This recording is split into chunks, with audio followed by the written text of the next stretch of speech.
এ সকল দুর্ঘটনা একের পর এক ঘটছে এবং কোনোভাবেই এর লাগাম টেনে ধরা যাচ্ছে না। অবকাঠামোগত ত্রুটি, অনাচার এবং অনিয়ম যেগুলোর ফলে একের পর এক দুর্ঘটনা ঘটছে, একের পর এক প্রাণহানির ঘটনা ঘটছে। অগ্নিকাণ্ডের মৃত্যু থেকে বাঁচার জন্য নবী আলাইহিস সালাম দোয়া করতেন। আমরা সে দোয়া পাঠ করব, আল্লাহুম্মা ইন্নী আউযু বিকা মিনাত তারাদ্দি ওয়াল হাদমি ওয়াল গারকি ওয়াল হারিক। হে আল্লাহ, আপনার কাছে উঁচু জায়গা থেকে পড়ে গিয়ে মৃত্যু, অথবা কোনো দেয়াল ধসে মৃত্যু, অথবা পানিতে ডুবে মৃত্যু, অথবা আগুনে পড়ে মৃত্যু থেকে আমরা আপনার কাছে আশ্রয় চাই। এ দোয়া আমরা খুব বেশি বেশি করে পড়ব। আল্লাহ সুবহানাহু ওয়া তাআলা আমাদের সকলকে এ সকল আকস্মিক মৃত্যু থেকে হেফাজত করুন। আর যে সমস্ত ভাই বোনকে আমরা হারিয়েছি, আল্লাহ সুবহানাহু ওয়া তাআলা তাদেরকে এই আকস্মিক মৃত্যুর ফলে যে শাহাদাতের মর্যাদা পাওয়ার কথা হাদিসে রয়েছে, তারা যেন সে শাহাদাতের মর্যাদা পান। সুপ্রিয় দর্শক, ধারাবাহিক অগ্নিকাণ্ডের ঘটনা এই জন্য নিয়মিত বিষয়ে পরিণত হয়েছে। একটি দুর্ঘটনার রেশ কাটতে না কাটতেই ঘটছে আরেকটি দুর্ঘটনা। একটি শোক সামলে ওঠার আগেই ঘটছে আরেকটি শোকাবহ এবং মর্মান্তিক ঘটনা। স্বাভাবিক মৃত্যু এই জন্য এখন অস্বাভাবিক বিষয়ে পরিণত হয়েছে। কেন স্বাভাবিক জীবনযাত্রা আমাদের দিন দিন ব্যাহত হচ্ছে? এ বিষয়ে কোরআনে কারীম এবং রাসূল করিম সাল্লাল্লাহু আলাইহি সাল্লামের সুন্নাহ থেকে আমরা বেশ কয়েকটি কারণ উদ্ঘাটন করতে পারি, যে কারণগুলো আমাদেরকে সুস্পষ্টভাবে দিক নির্দেশনা দিবে কিভাবে আমরা এই সমস্ত ঘটনা থেকে উত্তরণের পথ খুঁজে পাব।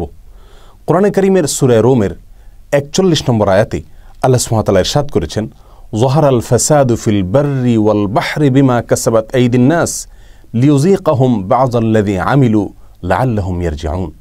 আল্লাহ সুবহানাহু ওয়া তাআলা ইরশাদ করছেন, স্থলে জলে পৃথিবীর যে কোনো স্থানে যত ফাসাদ, যত বিপত্তি, যত দুর্ঘটনা, যত সমস্যা ঘটছে, এর সবগুলো ঘটছে মানুষের হাতের কামাইয়ের ফলে।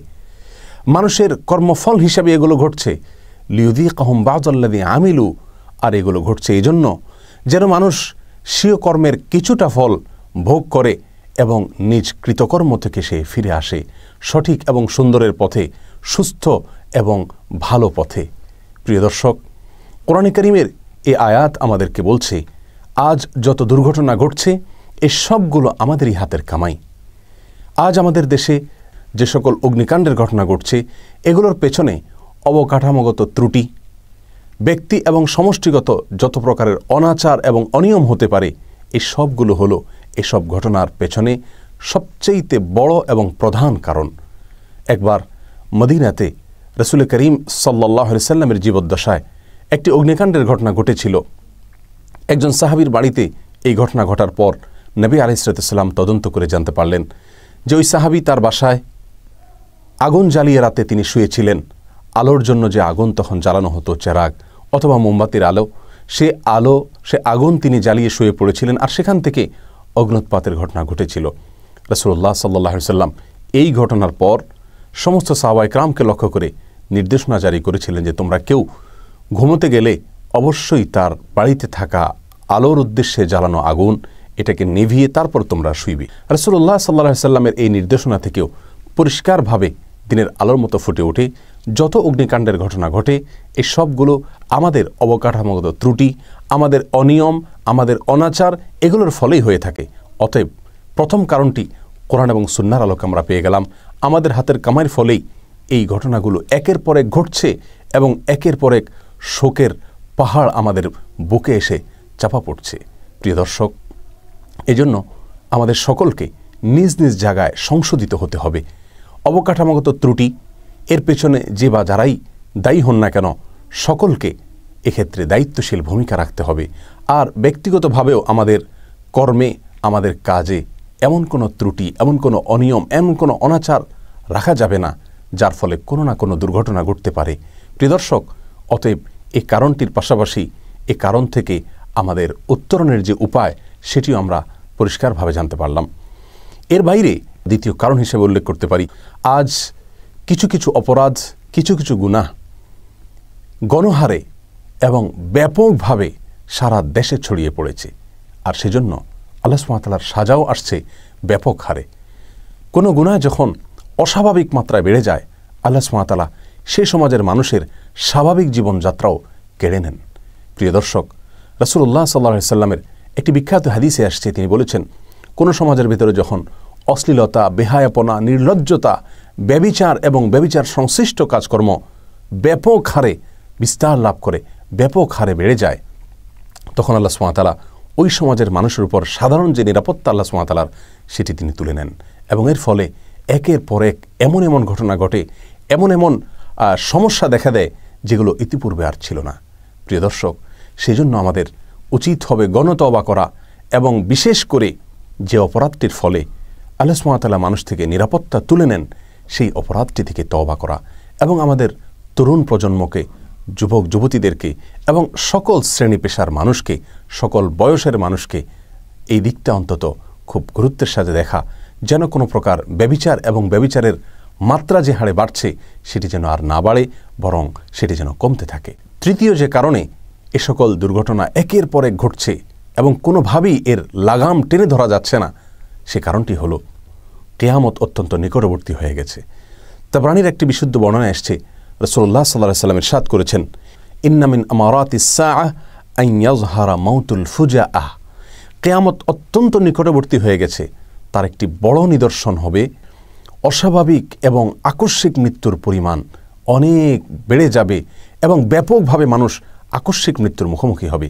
প্রিয় দর্শক, রাসূলুল্লাহ সাল্লাল্লাহু আলাইহি ওয়াসাল্লামের এই হাদিসটি যখন তিনি বলেছেন, সে সময়ে আকস্মিক মৃত্যুতে সারা বছরে 2-4-5 জন মানুষ একটি শহরে, একটি দেশে মারা যেত কিনা সে নিয়ে যথেষ্ট সন্দেহ করার অবকাশ আছে। আর সেই সময়ে রাসূল করিম সাল্লাল্লাহু আলাইহি ওয়াসাল্লাম আকস্মিক মৃত্যুর মিছিল অনেক দীর্ঘায়িত হবে, আকস্মিক মৃত্যু দিন দিন বেড়ে যাবে, এই বিষয়টি আমাদেরকে ভবিষ্যদ্বাণী করেছেন। আজ আমরা তার বাস্তবায়ন লক্ষ্য করছি। এ থেকে পরিষ্কার হয়ে যায় কিয়ামত অত্যন্ত নিকটবর্তী, যার ফলে আকস্মিক মৃত্যু আর হঠাৎ মৃত্যুর পরিমাণ বেড়ে যাচ্ছে। অতএব এই বিষয়টিকে মাথায় রেখেও আমাদের উচিত হবে গণতওবা করা, আমাদের উচিত হবে আল্লাহর দিকে ধাবিত হওয়া, আমাদের উচিত হবে গণহারে ইস্তেগফার করা, আমাদের উচিত হবে আল্লাহর দিকে ফিরে আসা। তা না হলে এই ভয়াবহ দুর্ঘটনা, এই ভয়াবহ অস্বাভাবিক মৃত্যুর যে মিছিল শুরু হয়েছে তা কোনোভাবেই থামবে না, বরং আরও ভয়াবহ রূপ পরিগ্রহ করবে। আল্লাহ সুবহানাহু ওয়া তাআলা আমাদের সকলকে এ সকল পরিস্থিতি থেকে মুক্তি নসিব করুন, আমাদের জাতীয় দুর্যোগ থেকে আমাদেরকে রক্ষা করুন। অবকাঠামোগত ত্রুটি, অনাচার এবং অনিয়ম যেগুলোর ফলে একের পর এক দুর্ঘটনা ঘটছে, একের পর এক প্রাণহানির ঘটনা ঘটছে, মৃত্যুর মিছিল দিন দিন দীর্ঘায়িতই হচ্ছে, আমাদেরকে সেই প্রধান কারণটি চিহ্নিত করে সেটা থেকে উত্তরণের পথ আমাদেরকে খুঁজে বের করতে হবে।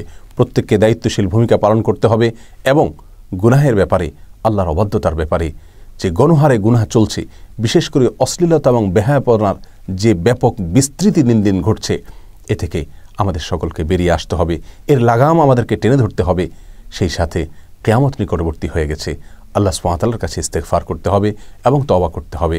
তবেই এই সমস্ত ঘটনার রেশ ইনশাআল্লাহ বন্ধ হতে থাকবে এবং এই সমস্ত ঘটনা কমতে থাকবে।